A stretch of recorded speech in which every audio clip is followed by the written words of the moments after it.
It's time for Gardening Inside Out, a live show offering you plant advice for any space in your life. Introducing your perennial hosts, David Bates and Josh Carey. Hey, and welcome in, everybody. It's Saturday morning. It's time for Gardening Inside Out, coming to you from a glorious Bates Hollow and Bates Nursery and Garden Center and the Green Room Studios, the finest studio in the gardening industry. It's here for you every Saturday morning. Maybe the only one, but yes.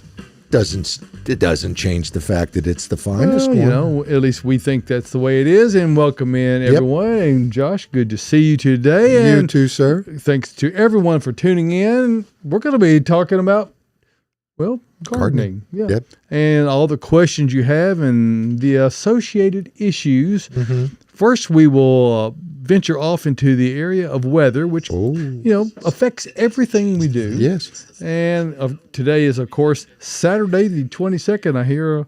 That was me. I'm sorry. Okay. To no surprise. No Yeah, surprise. oh, you were shocked. Today is Saturday the 22nd, 66 degrees and sunshine. I mean, it is going to be a glorious day. Tomorrow's going to be a bit warmer in late afternoon, after 5 o'clock, so I don't think it's going to affect anything while we're open. So come on out and see us tomorrow, noon to 4, here at Bates Nursery and Garden Center, 69, 45 for the overnight low. And then we'll get back to sunshine again. 67 on Monday, 75 Tuesday, 68 on Wednesday, 68 on Thursday, 77 on Friday, with mostly cloudy conditions is what it says, and then maybe some showers in the afternoon a week away. We're going to give a look here at the big radar, and we got an ad there, and there it is. Ba-dum-bum. Really not much. It's all kind of south, west, and east and north, but we got nothing right here. It's Bluebird skies. really folks. nice. So we'll take that, and we'll look at the weather conditions. 50.5 degrees, so essentially 51 this past week. 5.14. That's for the month, rather. The week we had a tenth of an inch, because that all fell mostly a week ago, and it was a rainy one indeed. 4.45 inches, I believe, we had officially here at the Bates Nursery Station. And again, it's about 51 degrees here in the Music City, and we're glad to get this gardening day underway. It is officially spring, It is. and it's spring. It's time for everybody to start acting like it. Well, actually, they are. Uh-huh. And you can always tell when it's really spring, because yesterday was not what you call a wonderful day, No. but we were still busy. Were you? Yes, and we're ready. We have the things we should have. Now, you may come out and go, well, gosh, when are you going to get your begonias in? And, they will. It's just a little early. Better plans? Just to, we're going to have all that stuff. Uh-huh. And when you see us have it, you'll know it's time to really be thinking about it. We try to prevent people from their own demise gardening-wise. A lot of it is just doing the right things at the right time. And if we've got them all here, if it's a sunny day, people think, well, gosh, this is all good. Oh. Of course, it was 25 degrees here yesterday morning. Yes. So, and it won't be the last of the freezing weather we have. So just everyone be prepared. There's so many things you can do. Perennials and ornamental grasses and trees and shrubs and ground covers and all those kind of things that are all important parts of your gardening efforts. Yes. But the warm season annuals, we're not quite there yet, but soon to come. You know what, Josh? We don't do this alone. No, we don't. No, we've got a whole cast of expertise here. We're very grateful to have on board Caroline Gant, Austin Lowen. Welcome in, guys. Good morning. Good morning. And, of course, the guy that makes it all happen, Tyler Blankenship across the way. Good morning, Tyler. Hey. Good morning, everyone. Look at you, Tyler. Tyler's in a beanie and shorts. Bates beanie, Bates hoodie, Bates shirt. Swag. He's rocking the Bates gear Product today. placement at its best. Yes, Yes. sir. Uh-huh. So anyway, we're glad to have everyone out today, and I know Caroline and Austin, you guys have both been interacting with a great many folks. Yesterday afternoon, in particular, it really once it warmed up, you can tell that the afternoons really came around. Today should be a day full of it. I know you're getting a lot of questions directly from folks. I never saw Austin when he wasn't with someone continuously yesterday, and I'm sure it was the same for you, Caroline. You were busy doing what you were doing. I move so fast, it's Yes. hard to see me sometimes. She's just a blur. What was that? That was Caroline. That was Caroline moving across the lot. But yeah, people are coming out.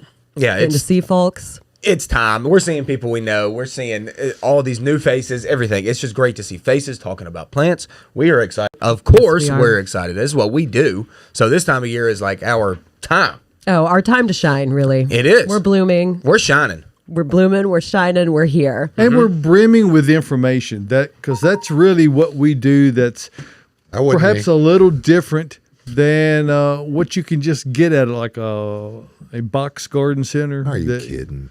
They're Sad. We're I we're think not I've got some comparison. stuff. We're but- not- I mean, we're they've not- got their place, but they're I'm sad. not in dissing comparison. those, but I'll do it. we do this. Yes, Josh will. We do this 365 days That's a right. year. So we don't do anything else. And if you want good information and you want it to be meaningful and be applicable to your particular landscape situation, come see us, talk to us, or you can contact the show right now Yes. through our various social media contacts. And those would be Caroline.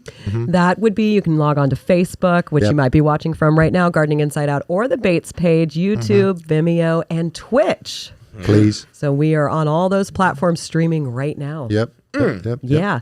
But if you want to email ahead of time, gardeninginsideout@gmail.com is the email address to send questions and photos to. That's the best you'd way like. to send photos. It is. Yeah. We get the high resolution photos in that we can put up on the monitor here, and I can also feature it on our social media pages. And we really like to be able to do the show and tell type things. Oh, we love it. So Yeah. you can send those photos in and show us what's going on in your project. And as we get through the season, how it's coming along, it really does a nice job of helping us to be able to, show what you've got going on and how your results have been. And we feel like we can help you have Yes. really reliable, successful results. Yes. And Colin wants to know. Good morning, Tyler, Colin. Hey, Cole.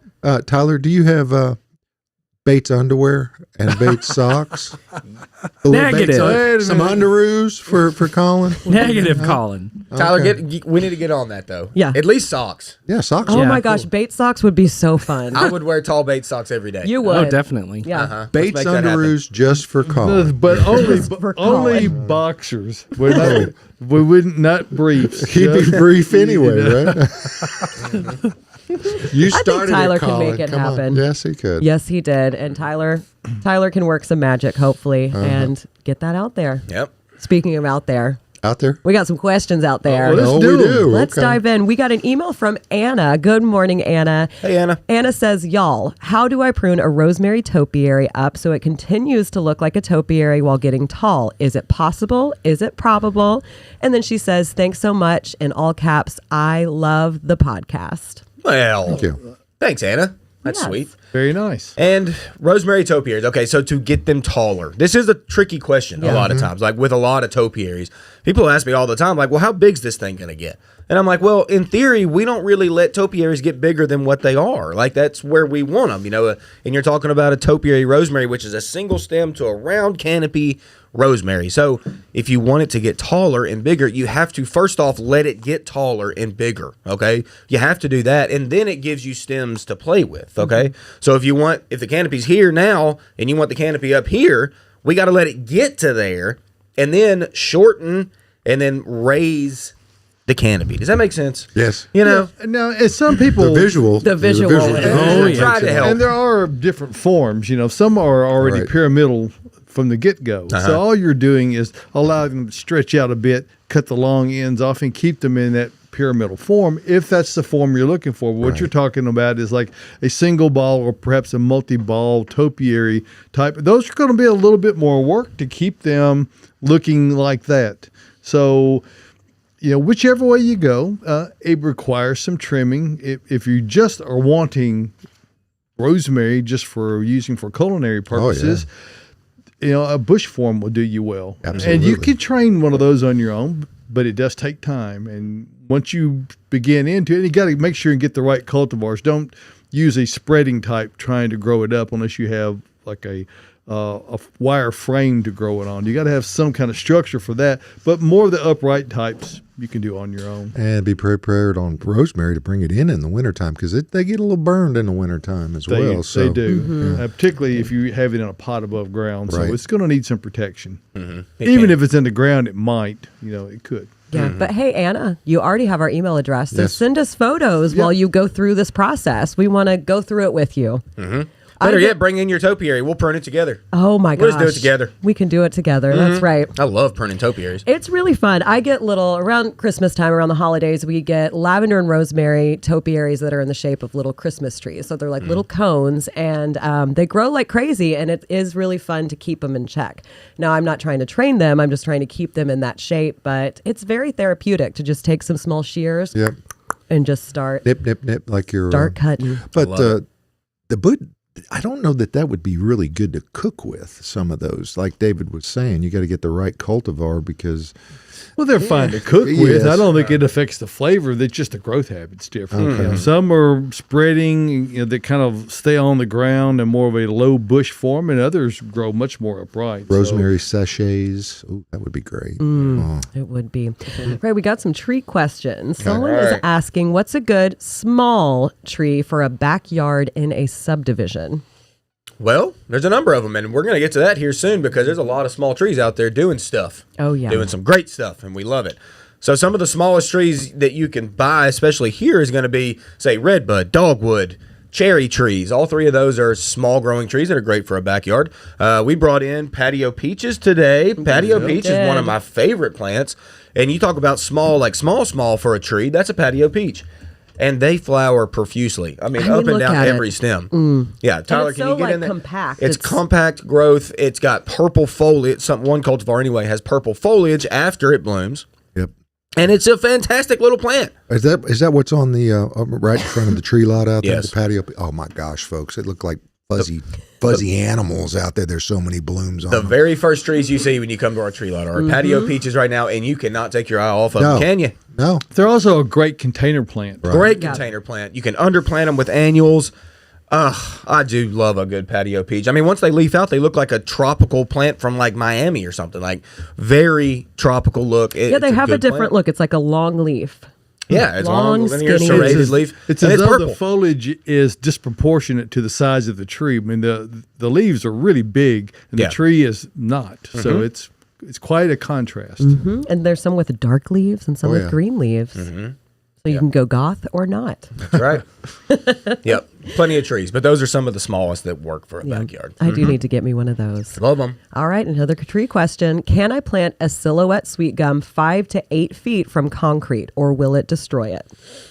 I don't think that would destroy it 5 or 8 feet. I mean, honestly, if you were to say like a red maple or something, I'd say watch out. I mean, because the surface roots go out and can go pretty far. And what they're talking about, though, is the slender silhouette, Yes. which is the columnar type of sweet gum. And typically, and you tell me if you think I'm wrong on this, Austin, but root systems of trees tend to mimic what the top does. So if you've got what we call in the industry a fastigate, that just means upright and columnar growing plant.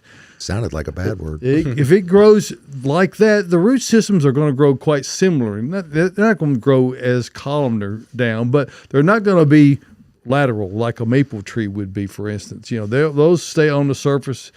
There would be concerns there, but should not be with a slender silhouette sweet gum. I've seen slender silhouette planted super close to stuff. I mean, really Yeah. close to And buildings. they're a street tree by design anyway, so Yeah. you see them typically in these sidewalk planters where it's really very narrow. So they can deal with a minimal lateral space for the root system without doing damage. And what a beautiful tree. Let's be honest. I mean, sweet gum leaves are really glossy. They got the palmate shape, which is like almost like a maple leaf a little bit. But they're leafy from the ground up and like really good use of a plant. Like for a deciduous tree, slender silhouette's a great plant to use. I love that. the look of it. We have a lot right now. And was located right here in Tennessee by the legendary late great Don Shadow in Winchester. He found one out in the wild and began to propagate from it. So that's one of those heirloom things that we get to keep in memory of Don in perpetuity. You know what's fun? I'm so glad you brought that up. I saw with my own 2 eyes when I was in college touring Don Shadow's farm. I saw that very first slender silhouette sweet gum. He said, "Y'all look at that tree over there. You see that skinny sweet gum? I found that." He was a kooky guy, funny guy. He gave us a great tour of his farm, everything. It was a fantastic tour that I got to do. And yes, I saw the very first slender silhouette. Where was the farm, Austin? Out in Winchester. Winchester. Way out there. I was privileged to get to tour with Don many times, and almost without fail, because he had, in addition to all these plants, he had all these exotic animals. Yeah. But he was very responsible about that. He's, I think, may still even be today the only individual who had a animal exchange program with the San Diego Zoo. Wow. But there were times where animals would either get sick or diseased or whatever, and they had to be put down. And and Don would just do it in stride. It was an interesting tour to get to go out with Don, and I always enjoyed that. What a incredible guy he was, and we really That's cool miss that him. you guys got to do that. Yeah, it was fun. Yeah. It was cool. The live questions are rolling in, Yes, they y'all. are. Hey, Donna commented back to our topiary talk. I have trained a lemon cypress into a topiary. It's a slow process, but rewarding. Very good. Very, very true. Great Good point. work, Donna. Donna, I can't wait to get to your email later, by the way. Donna. And then Ben on YouTube says, good morning. Does Cleara do well in our zone, which we are zone 7 here on this show? I'd like to say it does really great, but I'm not necessarily going to say that. I mean, we want it to be a glossy, tropical-looking evergreen, which for the most part it is. But over our winters here, can they suffer some injury, especially when we get down to 10 or even below? Yeah. Certainly. Yeah. Certainly. They don't necessarily die. They really don't die. No. But to expect a perfect evergreen through every single winter we have here, no, not necessarily. They get that fried look to them. They a bit, do. And what will happen is you'll have to shear it back a little bit. I've not ever seen them freeze out completely. No. But they can get some freeze back damage and just get that generally burnt look on top. Cleara. What's a They- common name? That is the common name? There isn't That's a one common of- name besides Right. that. That's all I know. It's just Yeah. Cleara. I'm not familiar with it. It's a thick leaved, it's glossy looking. It really began being popular in the later 70s once it was determined that red tip photinia were really bad about this blight, this leaf spot. And it does have new growth that is somewhat red. It's not as red as photinia, but is decidedly less problematic. Now, photinia, to be fair, are no more hardy in my mind. I mean, they're very similar, so it's a good exchange for that, and it's decidedly less problematic with particular respect to Well, disease. the problem with the Photinias is the placement. They put them always right below Well, the as long gutters. as you only plant one, Right. you're good because you don't get the leaf problems that Right. spread from plant to plant. If you've only got one, you still see them around town, singular plants that look great, but you never see a hedge because they spread that, what is it, endomosporium leaf spot? Is That's that it? From plant? You were going to say that, right? Hey, yeah. That's the one. That's it. right there. Hey, Colin is saying, this is my first time growing lavender. It's the phenomenal lavender. Good choice. That's the one I grow. Yeah. Some of them look great while others have significant dieback over the winter. When do they come back or will they not come back? So mine, I do have a lot of phenomenal lavender and some of it did die back. Now it's already starting to come back from the base of the plant. Like I have a lot of new growth that's about this tall. So it's still a little bitty. But I would say if it's not coming back yet, it might be a goner. Yeah, and I would avoid lavenders that are named things like mediocre. Right. Yeah, definitely, so- David. You were right. Yeah. Yeah. But I would give it a little bit more time. I mean, it might. I've got one. The okay kind is not all. Yeah, that okie either. dokie. Yeah. The okie dokie. I do have one that I'm pretty sure I've lost because it's not pushing any growth anywhere. But I'm going to give it probably 3 to 4 more weeks to see if it does because I've had it there for a couple years. But I've sometimes never you had just any luck lose with them. lavender. across the board. It is tricky here. Yeah. It's tricky in a couple different ways, not just cold, but also wet. So using our expanded shale product that we have incorporated with your soil, which is, to y'all looks like little tiny rocks, but for the most part, it helps out with drainage so much. Yeah, I put a little bit in my holes just in the bottom when I plant it. Yeah, because they can rot out getting wet over the winter. I mean, that's one of the biggest problems. And like you said, due to the fact that it's an expanded shale, that means it's been heated to like, I want to say it's like 2,300 degrees Celsius, where that it actually puffs up and makes it porous, kind of like lava would be. Not quite that porous, but it's more sharp. Like that, where it allows not just the porosity of the particles in between, but actually going straight through it. So it really does a lot. And if you've got problems with things like voles around hosta, you can mulch with the top of it, and it cuts their little feet. They don't like being on it. Snails are not real fans of it either. Snails don't like it either. No. So it's a natural, non-chemical. What would that be called inside the Earth Mix line, David Bates? Well, that would be called not sustained. Enlightened. Yes. Okay. Enlighten us, David. I need to be enlightened. You caught me off guard, Josh. You should just come out and say it. What color bag's it in? It's in a yellow bag. Yellow bag. Yeah. Okay. So, and when you, just like all other Earth Mix products, they're 100% organically produced because there's actually nothing in it but just this expanded shale product. But all other Earth Mix products, there's nothing in there. It's chemical in nature. It's all things that nature provides. We do add some things in, say, our supernatural compost and Earth Mix Garden, Proganics O, that where there's additional endo and ecto mycorrhiza fungi. There is also additional humic acid added. You may think, well, what does all of that mean? Those exist in soils everywhere, but we do add extra amount, and that enables the soils to be able to uptake the nutrition that's readily available much more quickly and much better, and particularly when you're adding things such other amendments into our mixes, such as earthworm castings, mushroom compost. All of these things give your plants the optimal ability to be able to not just hang on and live, but to really thrive. A lot of people throw the word organic around, and we certainly do the same, but the difference in Earth Mix is that your plants thrive and grow and do well like no other soil can achieve.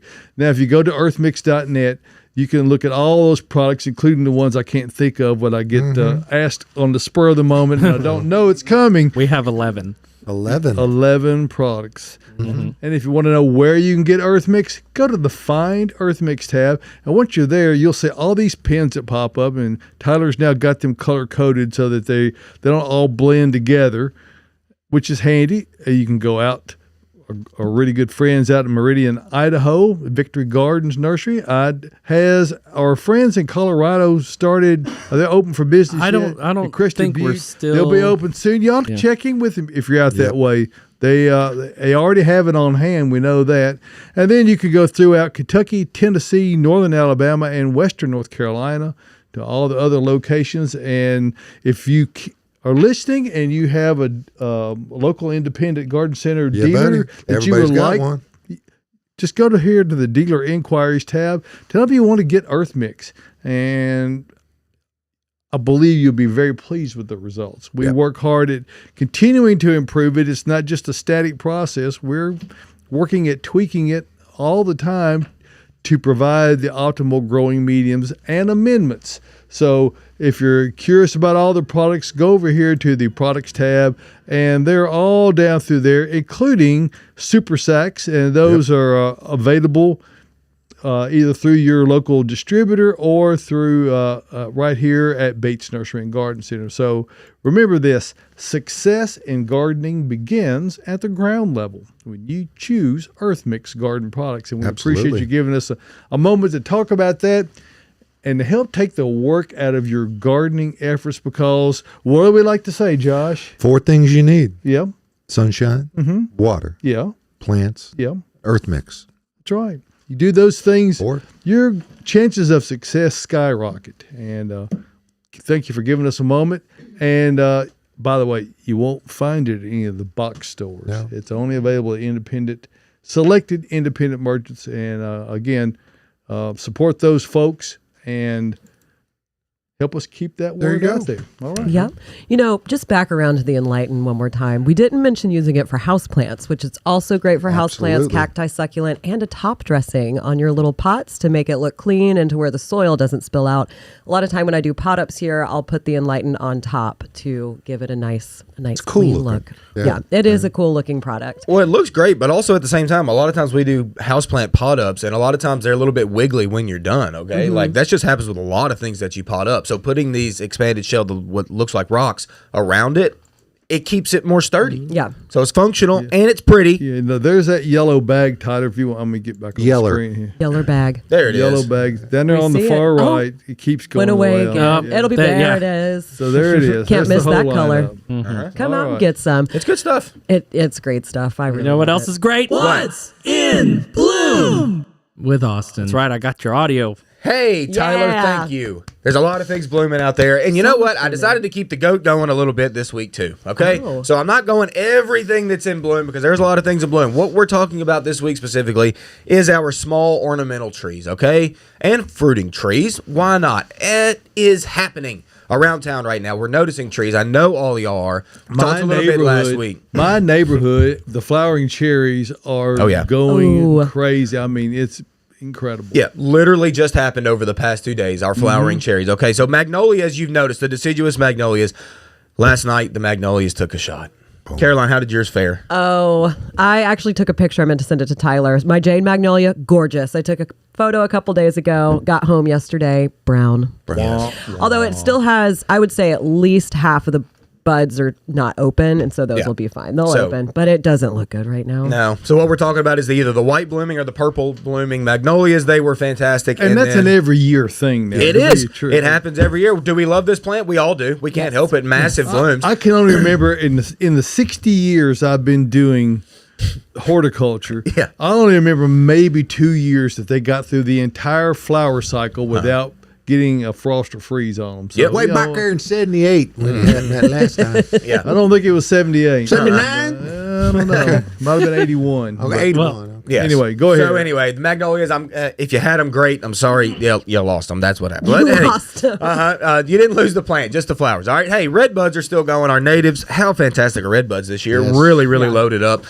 Josh, your Bradford pears are still blooming. I'm sorry, buddy. Hush. The sand cherries are still throwing some blooms, but almost done. But they're starting to throw their purple foliage, which is always pretty. And like David said earlier, our Yoshino cherries, which is our most popular ornamental cherry tree, just started pretty much over the past 2 days. Yep. And they are loaded with blooms. And with the forecast as it is, it's going to be another 2 weeks of them showing out at least. Okay. Yep. So that's Hope so. fantastic. Dogwoods are almost there, but not quite. You might have a few of your dogwoods spitting some blooms, either blue. Bloom. Why would I All say right. blue? I don't know. Either white or pink dogwoods. Those will be showy very soon. Those are close to the goat for me, but not exactly. My favorite small flowering tree, the goat of small flowering trees, peaches. I just said it. And I'm talking fruiting peaches, people. Now listen, if you're growing a peach tree and it is a fruiting peach and you never, ever, ever get a peach on it, it is still a fantastic blooming ornamental tree. Okay? Look, we grow red buds, we grow dogwoods just for their blooms, not expecting any fruit, and we still love those. So even if you plant a peach and you don't get peaches, it's still fantastic to see its bloom set. Let's do it, yeah. A fantastic little plant. They stay small, great for a small area. They prune really fun. I love pruning peach trees almost more than any other tree on the planet. And if you're lucky, you get peaches. Yeah. Yes, I you mean, do. the fruit of the gods. Let's be honest.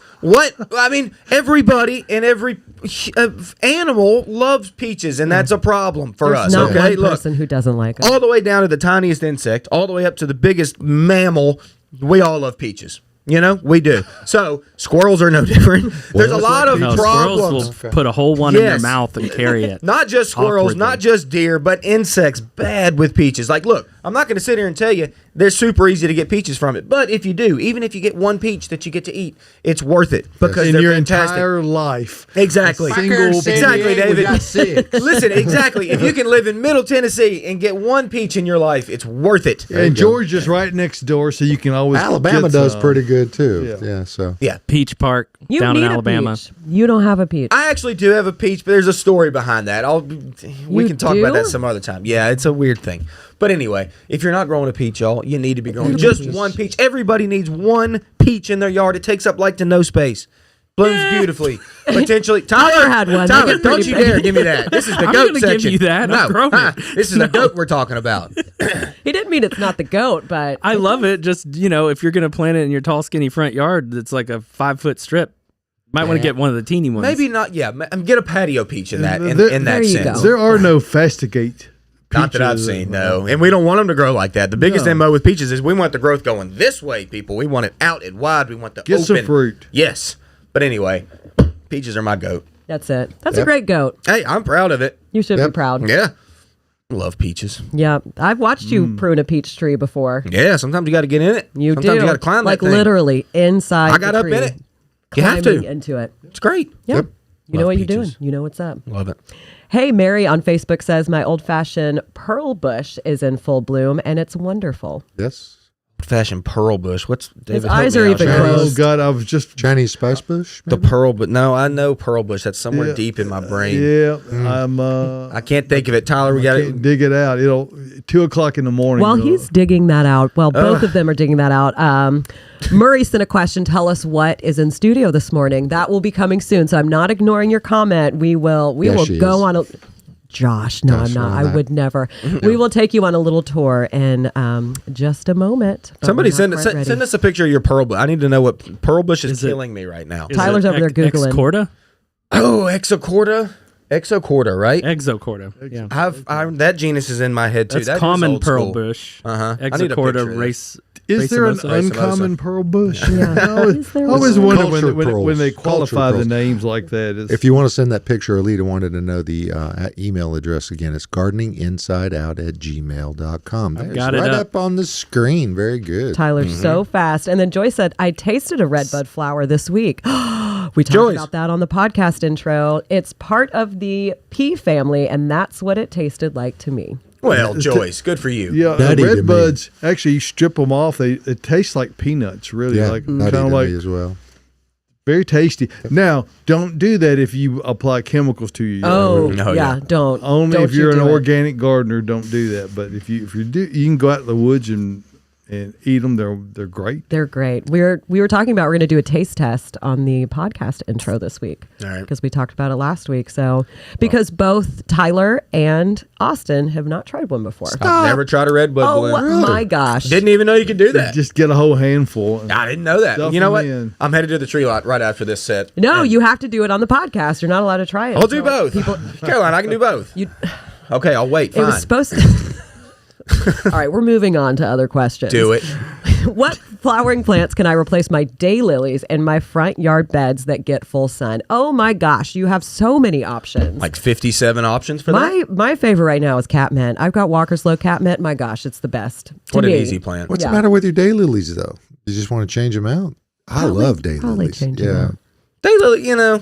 They're Yeah. fun. Some people love daylilies. I've got some. They look good when it's their time when they're Right. blooming. I look out my kitchen window and I can see them and I'm like. But they do look daylilies good. are so summertime. Yeah. There's Yeah. we have plenty of time to get around to daylilies. That's right. Can we say that they're reliable to a fault, and the fault is that they're too reliable? I mean, kind of ish. I mean, it's kind of like black-eyed Susans or something. It's like, yeah, they're to some people great, but to me, too great. You When know? you see them Too blooming great? when you see them blooming in the ditches, yeah, yeah, the old which ditch is lily. you see those what I refer to the cultivar as Tennessee Volunteer Orange. Yes. Yeah. They just come up and they're in around a culvert and nobody apparently planted them. They're just there. I talked to Mama last week. Shout out, Mama. Hope you're doing good. She talked to me about her ditch lilies last week, which are coming up. They're already poking probably 8 to 10 inches above. Cool. And my brother just told me there was a ditch she had that like gets washed out with water and stuff. He took some from one area and moved them to another one. Didn't even plant them. He told me, he was like, I just kind of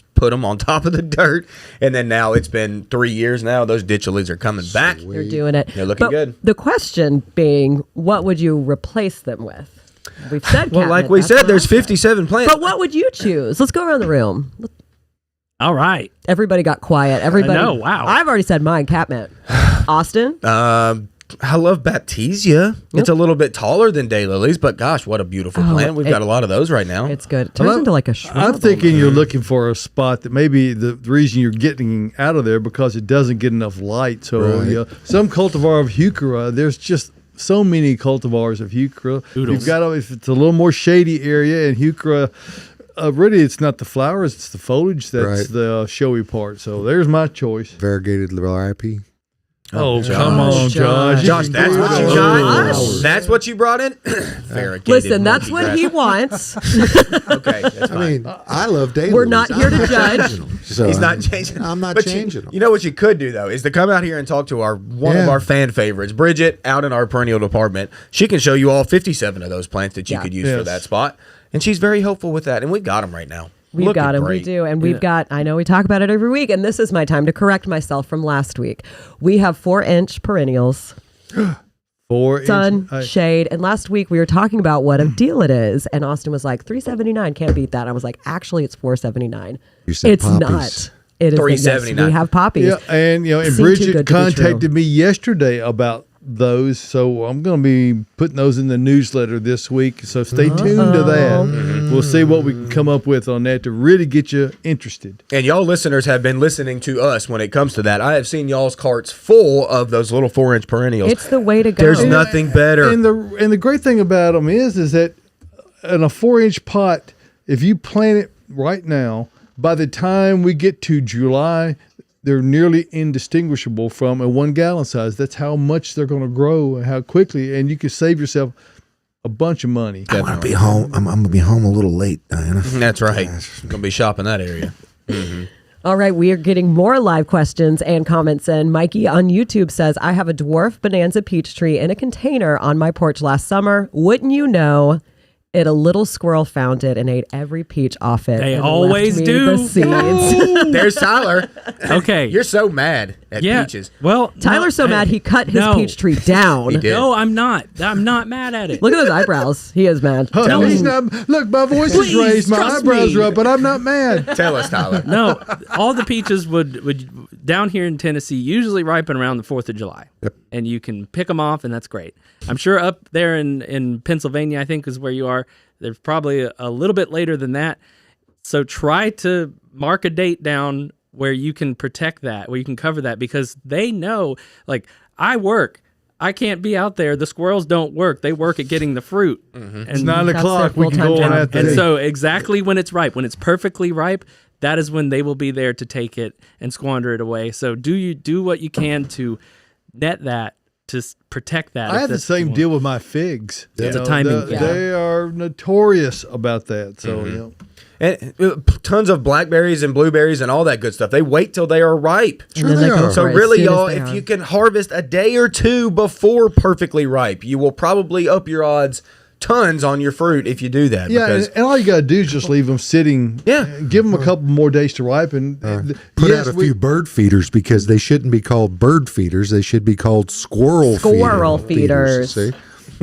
Yes. Black sunflower seeds. They'll stay off the peaches. Appeasement has not worked for me. No, it hadn't. No. Okay. It just draws more in. Yeah, it just makes them fat and happy, and because you ignore them, they're just like, well, don't mind if I do. Okay. You made him a little buffet, and that's so sweet, Tyler. All right. Jules on Facebook says, looking for tips on pruning Murray cypress on our back hill, please. Okay. Well, Murray cypress gets big. We're talking Leland cypress here, okay? So they can get very large in pretty much every direction. It was very large. So Now, tell us the difference between a Murray and just a Leland. Is it an improved it's just an improved cultivar? cultivar, Okay. yeah. It's supposed to be a little bit more disease resistant, and that's the main cultivar we sell here. But do know they're going to get big, so I don't know how you want to prune it. I don't know if you want to go thin or if you want to like raise the canopy. I'd like to see it to help you out pruning it. I don't know if you want to top it. Is it getting too tall? I mean, there's a number of pruning methods here, but I will say, they take prunes. They take prunes. They take prunes very well. They love prunes. But how Great for many their digestive much on system. figs. How many but they prunes do is like their enough? prunes. Yeah, It's exactly. 5 enough. Is 6 too many? I don't know. Yeah. Who knows? So let me see some pictures to help you out on that. But yeah, they prune really well. They prune well. Well, They love speaking of prunes. pictures, we did get a photo of the Pearlbush from Mary. So I'm going to go ahead and turn the computer. I don't know if Tyler Turning the computer around? for Austin to see. Oh. It kind of looks, yeah. I mean, I could turn it around. No, here. David, you see that? That's what I Exocorda. remember. Mary, you were on it sending that picture. Oh, that's pretty. I like It that is- pure white. It is very pretty. Y'all, we're looking at these pictures. I know you can't see them, but I'm it trying is to download very, them, but very my nice. email is not downloading anything That's right now. okay. It's all good though. Thanks That's for sending fine. that. I do remember that now that I've seen it. It's just been a while, and you're right. That's old school. We got some old school plants out here still throwing blooms. Yes. Yeah, I we do. love it. There's a lot of plants out here. I know. Where? Yeah. Where is here? Here is Bates Nursery and Garden Yeah. Center, a Nashville tradition since 1932. That's right. You saw quickly there a little shot of my grandmother who started this whole endeavor way back in the day, and we've been doing it ever since. And we've been building on that. There she is, right there. If you happen to be scrolling across the screen, and we have expanded on what she started. Yeah. We have, and we do. We really do this thing that we feel like is very unique in the industry. There are others who perhaps are similar, but we really take it very serious. Not just the numbers of plants we have, the numbers of varieties of plants, the quality of the plants. It's also about expertise. It's also about giving you all the things you need to have the best success with plants.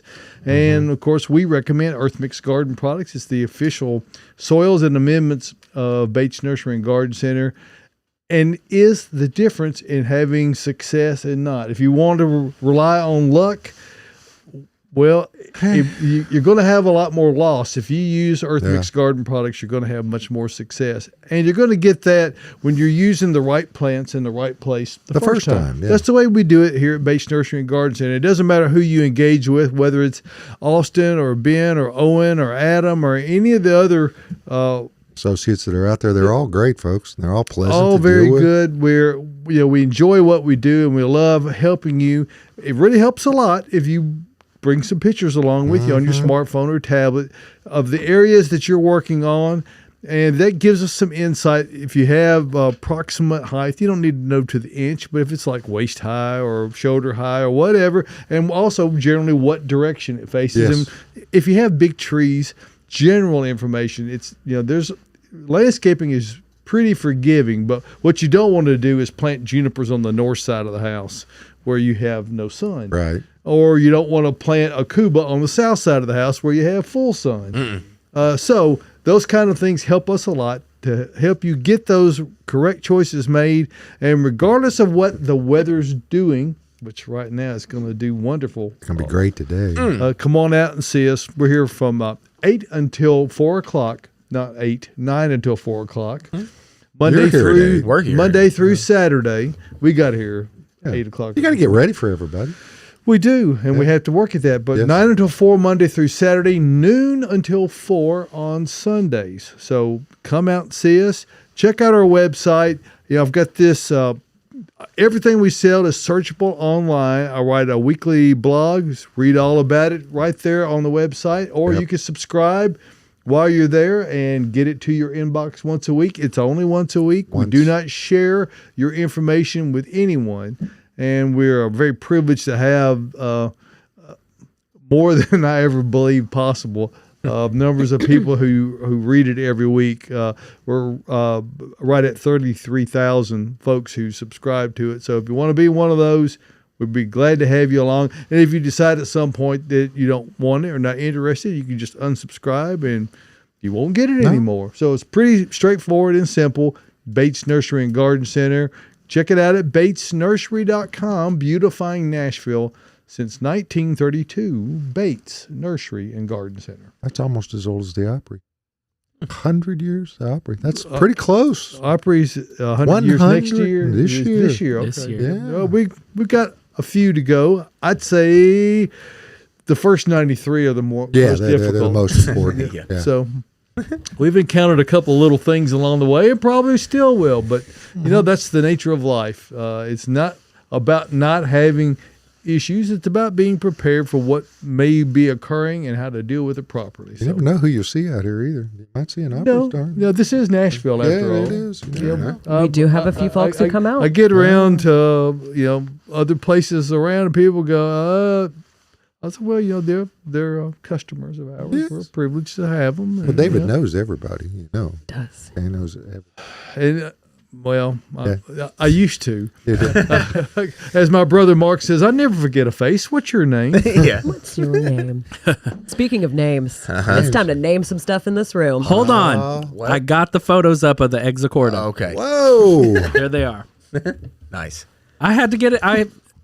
Caroline, don't give me that look. Okay, here we go. What's in room with Caroline? Boom. Those pictures are very pretty. Thank you, Mary, for sending that. All right, let's go on our little tour. I know we've had some questions about what is in room this morning. Let's start with the corners, these kind of spooky looking almost creatures behind us. This is Tolson's Blue Weeping Juniper. I actually have one that I planted in the fall in my front yard, and I just kind of wanted to see how it would do. Oh, we're going up. Wrong Looking at the camera. lights. Looking at the lights. And mine looks so good right now. It turned kind of a purple hue over the winter, and it's starting to blue and green up again. It looked really, really great. It didn't really get any browning, any dieback on it. So I'm a big fan. I mean, the growth habit of this just is crazy. And it's a natural goth plant, right? Yes, it's a natural goth plant. You know does me look and my kinda goth plants. spooky. I am a big fan. Yeah, that thing out in the yard will scare you at night. You think someone's coming in your house. That's why I planted it way far away from my house, down by the road, so people will get scared driving down my old, windy country road instead And these of are me from getting Monrovia, frightened. too. You don't see that important part down there. They at the are from bottom. Monrovia. Yeah. I think I've only ever seen them come in from Monrovia. Yeah. Yeah. But Cool plant. it's a really, really cool plant. We've got a few in stock here currently. So, Joyce, come on out. And then under the TV, we've got our patio peach bonfire that we've already talked about a little bit, but looking so good. I like the little light pink blooms. There is also another one that blooms like this very vibrant magenta color. There's one or two of those out there, too. There's not a lot of them, but yeah, there are still some out there. And then behind David, we had to bring in Father Gilla. It is starting our father. It is starting to pop right now. This is Mount Airy. But I'm a big fan of this. It blooms very early spring. You can see one bloom kind of floating above David's Little head. bottle brush. Like a little orb. And then it's going to open to these bluish green leaves And it's a little bit later in the with season. blossoms. Absolutely covered. Yeah, this one's about to be just popping. It's just starting to fully open. So it will look so gorgeous in the next few weeks. And then in front of us, we brought a sampling of what is in the annual greenhouse. We've got, what is that, Austin? Petunias. I see petunias. That's all I see. He sees petunias. That's all he's going to see. Once the petunias arrive, I mean, Austin has tunnel vision. That's all for I can them. think about. It's all he can see. We've got Super Cal Sunset Orange. So, Josh, that was the one you were asking about earlier when you came in. Oh. Wow. And then Headliner Lavender. Two-tone. Oh, headliner. Headliner, that's a great name. I need that She is gorgeous. She's popping. And then behind it, Snapdragons. Y'all, that's a good colder weather annual that we get in earlier than a lot of our other annuals.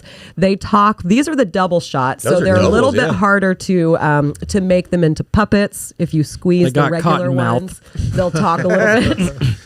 But double shot, these are really, really cool. They have kind of an old-fashioned look about them, kind of an Very antique much look with so. these They do. colors. Yeah, we've got some peaches and some yellows and some pinks in the room and in the greenhouse right now. And then in front of that, you can't see it right now, but you've probably been able to see it. There's something peeking up. We have been talking about this plant on and off for the last 2 months, I'd say. We've got Pieris. So this is something that I know is a little bit tricky to grow here in Tennessee. I talked with Joyce, who was out at the nursery yesterday, which was weird to see you a day early, Joyce, but you had to come out and get those 4P perennials was what you said. But Joyce has some. I know Austin, one of your plant friends, I'm sorry, the name is escaping me right now, has a huge mature one. I'd like to try my hand Yeah, at one Pieris day. japonica, we will just tell you, full disclosure, it's for advanced gardeners only. Yeah. It's not for the beginner. It's not for the intermediate. It's for the people who are very skilled and understanding of soil preparation, location. It all matters greatly. And if you can do all the things right, it will pay huge dividends. Most people don't have that luck, though. I'm gonna try it. It's not. It's really not luck. You've got to have exactly the right spot and have the right soil conditions. I feel like it's very similar to trying to grow rhododendron here. It can be. is. 2 out of 7 that I planted have survived. I think these are almost prettier than roadies, though.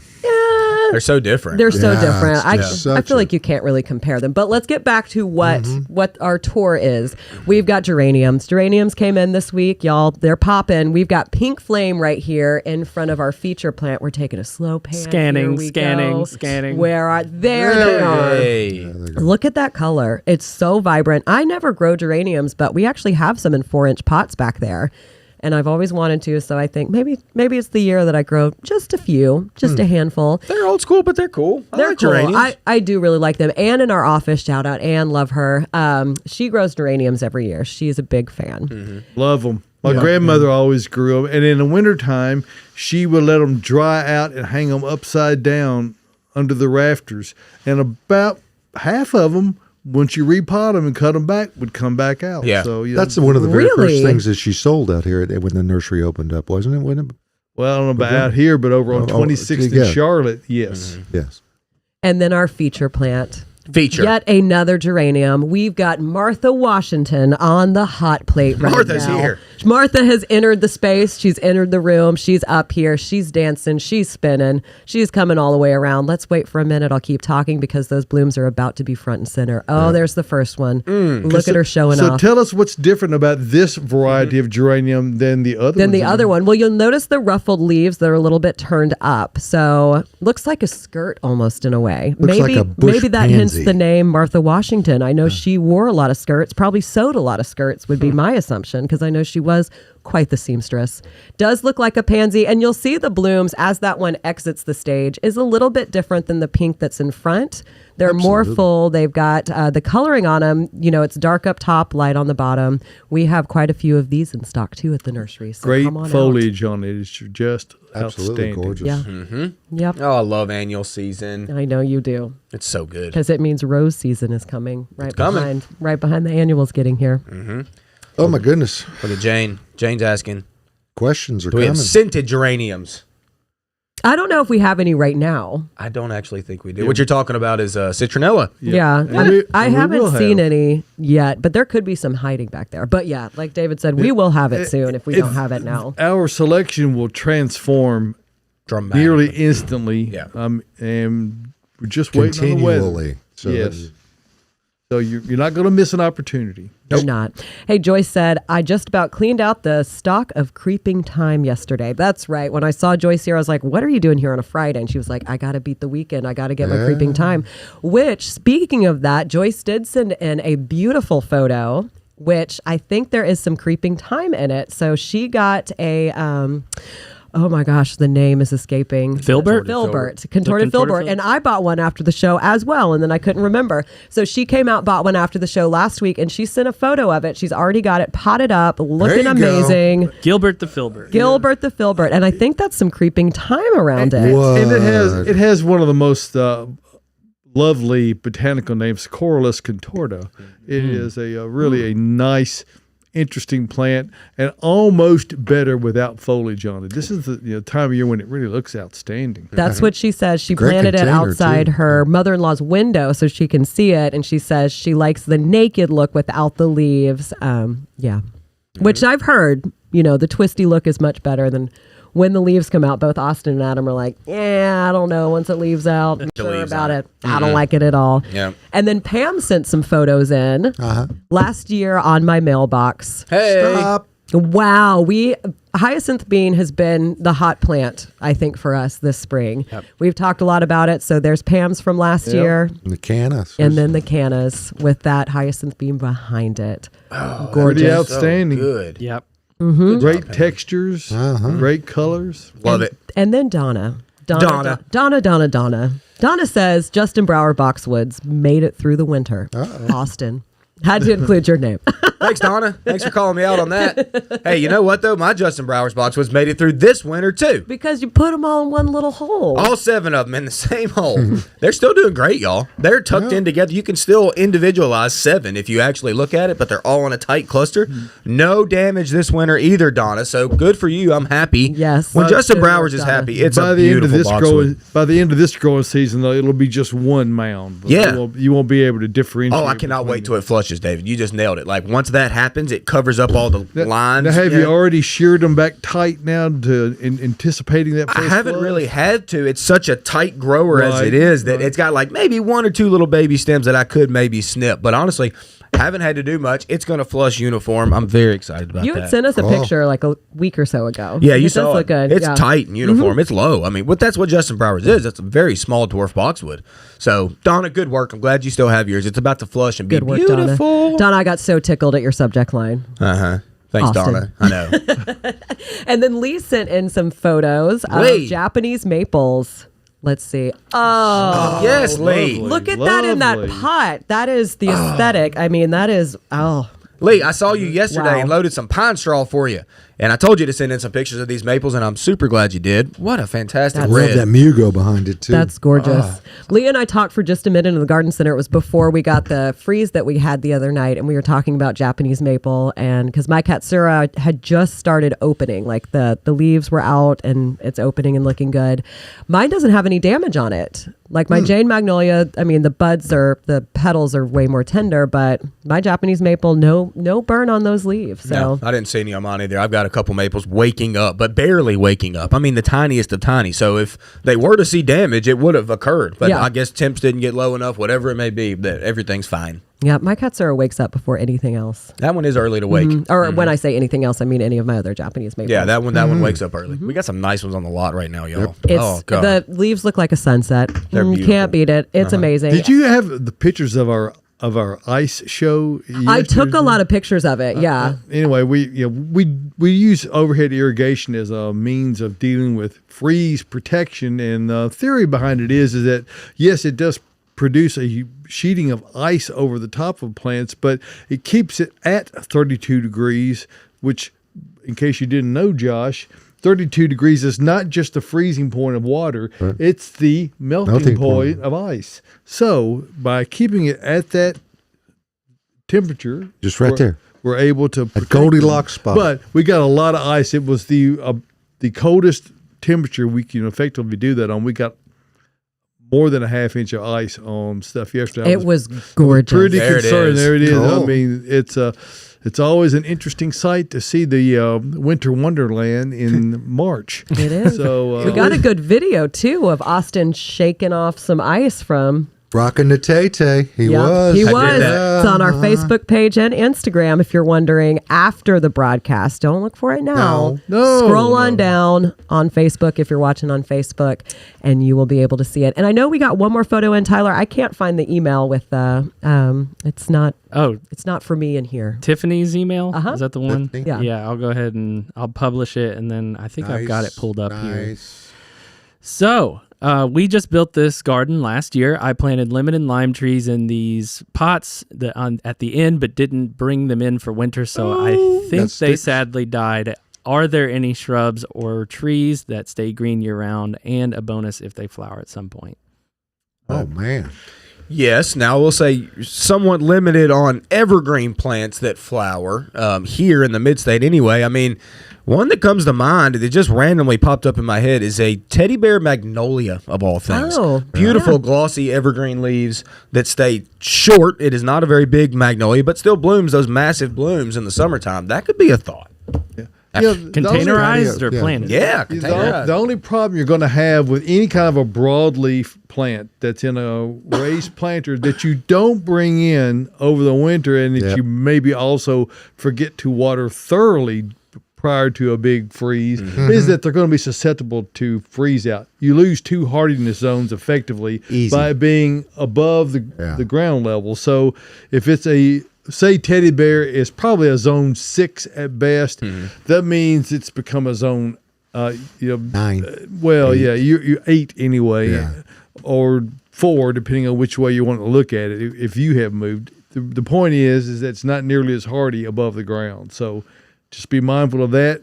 I think if you can live without the flowers, there's a whole lot of conifers that are great choices that can give you that fastigate growth habit. You're not going to get flowers on them, or there are some deciduous things that are quite winter hardy that will have flowers, but they won't be evergreen. So there's probably no singular thing that's going to be ideal. Depending on what your situation is or what your risk tolerance is, will determine what you want to try to select and use. Put you some annuals in those pots too. Yeah, you can. I mean, my you can gosh, mix what it a up. beautiful spot. That view was Terrace like great that. too. Yeah. Oh yeah. Just come out here. We'll take you shopping. Hey, Kim is asking, I have one sprout of a peony that has shown up in an area where I moved a peony a year ago. Can I dig that up now and move it? You certainly can do that. Yes, peonies are very hardy plants. Now, should we have already maybe done it? Probably. You need to get on with it. Yeah, let's get doing it. I mean, do it today, Kim. Dig a big one. Dig a big Do one. it today, Dig. Kim. Yeah. Get on out there. Oh, and it's time for you to get out there. It is. Man, We had so many interactions today. Thank was you, great. everyone. Edward, I would wait to prune that butterfly bush for another week or so, and then you can get it out there and roll. That's what I would do. But hey, folks, we do appreciate you joining us every Saturday morning here at Especially Gardening. today. Yeah, today it's going to be gorgeous. Hey, come out to the nursery. You guys got to see what's going on. All the new growth, all the new stuff. The yellow growth on the conifers. It amazes out there. me. It's amazing. Tomorrow they'll be open. Noon to 4. Yep. Rain doesn't happen until after closing time, so it's gonna come be- on out. It's all going to be good. Good. Hey, next Saturday morning, we're going to come back and do another edition of Gardening will. Inside Out. Promise you. We'll do it right here from Bates Nursery and Garden Center. Hey, for everybody here, like, subscribe, share on the social media platforms, watch for Instas during the week, and join the podcast. We'll see you next Saturday morning. grow a peach. Yeah.